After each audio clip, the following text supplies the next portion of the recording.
Hi friends, today మన topic వచ్చేసి snakes Iceland, సర్పాల దీవి. భూమిపై ప్రాణాంతక ప్రదేశాలలో ఇది కూడా ఒకటి. మీరు ప్రపంచంలో ఎక్కడికైనా వెళ్ళగలరు, కానీ ఆ దీవిలోకి మాత్రం వెళ్ళలేరు.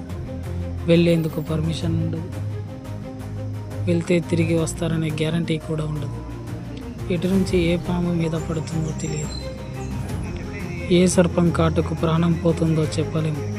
అసలు ఆ దీవి ఎందుకు అలా మారింది, పేరుకు తగ్గట్లు ఆ దీవిలో ఇన్ని సర్పాలు ఎందుకు నిండిపోయాయి తెలుసుకుందాం. Let's start the video.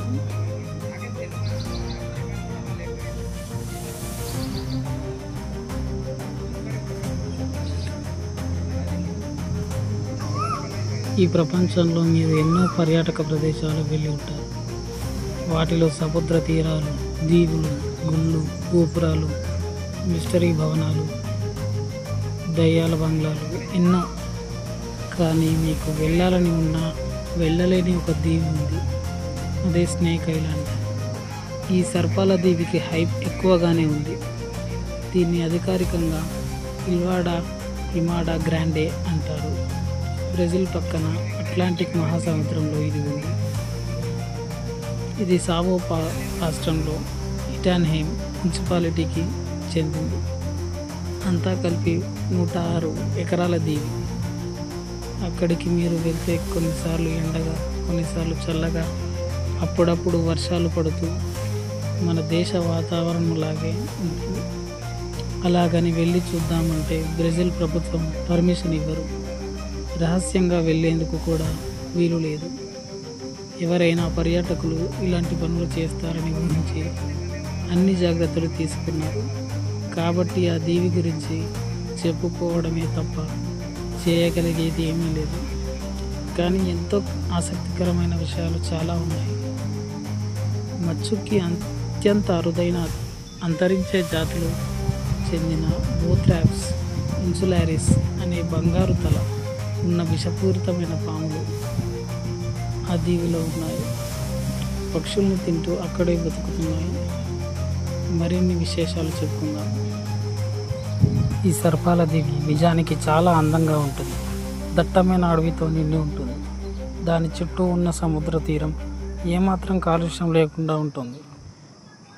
దివి తీరాల వెంట నీరు బ్లూ కలర్లో మెరుస్తూ ఆకట్టుకుంటుంది.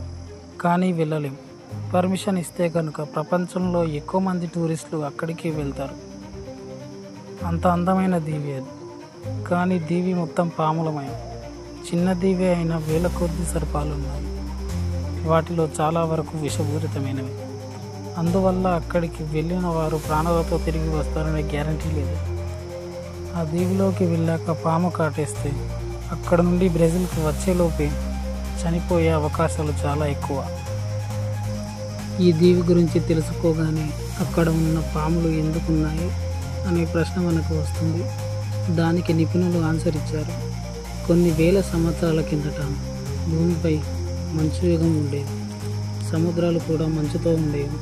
అలాంటి సమయంలో ఆహారం కోసం పాములు ఈ దీవికి వెళ్ళాయని, ఆ తర్వాత మంచు కరిగి మామూలు పరిస్థితికి వచ్చిందని, సముద్ర మట్టం పెరగాలని ఈ దీవికి చెందిన పాములు సముద్రంలోకి వచ్చేందుకు ఇష్టపడలేదని, దాంతో మిగతా ప్రపంచంలోకి వాటికి సంబంధం లేనట్టుగా, తెగిపోయినట్టుగా అవి భావించాయని, అలా తరతరాలుగా ఈ పాములు ఇక్కడే జీవిస్తూ సంతానోత్పత్తిని పెంచుతూ ఇలాగే కొనసాగుతున్నాయని వివరించారు. మన మనసుల సంగతి తెలిసిందే కదా.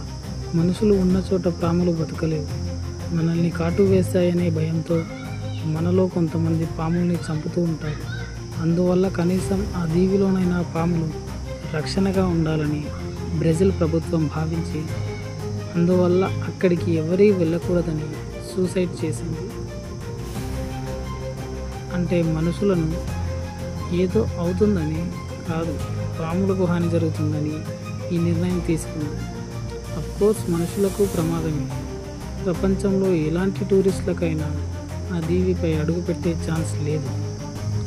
బ్రెజిల్కి చెందిన నౌకాదళ అధికారులు కొంతమంది ఎంపిక చేసిన పరిశోధకులకు మాత్రం ఆ దీవికి వెళ్లేందుకు అనుమతి ఉందని అయితే 1909 1920 మధ్య కొంతమంది ఆ దీవికి జీవించేవారని, వాళ్ళు అక్కడి లైట్ హౌస్ పనిచేసేలా చేసేవారని, అక్కడికి ఏ నౌకలు రాకుండా ఉండేందుకే ఆ లైట్ హౌస్ ఏర్పాటు చేశారని, కాలక్రమంలో లైట్ హౌస్తో పని లేకుండా కూడా నౌకలు వెళ్ళేందుకు అవకాశాలు రావడంతో లైట్ హౌస్ను పూర్తిగా మూసేశారు. ఇప్పుడైతే పర్మిషన్ తీసుకొని ఆ దీవికి వెళ్ళాలన్నా వెంట ఖచ్చితంగా డాక్టర్ ఉండాల్సిందే. ఈ ద్వీపం దాదాపు 110 ఎకరాల్లో 130,000 పాములున్నాయని, ఇక్కడ ఉన్న పాములు మిగతా పాములతో పోలిస్తే చాలా బలమైనవని, కొన్ని పాములకు విషపూరితమైన జ్ఞానం కూడా ఉందని, అక్కడ ఇతర జీవరాశులు బ్రతకడం అసాధ్యమని, ఈ ద్వీపంలో ల్యాన్స్ హెడ్ పాములు ఎక్కువగా ఉంటాయి. ప్రపంచంలోని ప్రాణాంతక సర్పాలలో ఇది ఒకటి. ల్యాన్స్ హెడ్ 1.5 పొడవు వరకు పెరుగుతాయి. ఈ జాతి పాములు ఈ ద్వీపంలో 2,000 నుండి 6,000 పాములు ఉన్నాయని అంచనా వేశారు. ఈ ల్యాన్స్ హెడ్ చాలా విషపూరితమని, ఇక్కడ ఉన్న అరుదైన పాము జాతుల నుంచి వచ్చే విషం కొన్ని రకాల గుండె జబ్బులను తగ్గించడానికి ఉపయోగపడుతుంది. దీంతో ఈ విషానికి బ్లాక్ మార్కెట్లో భారీగా డిమాండ్ ఉంది.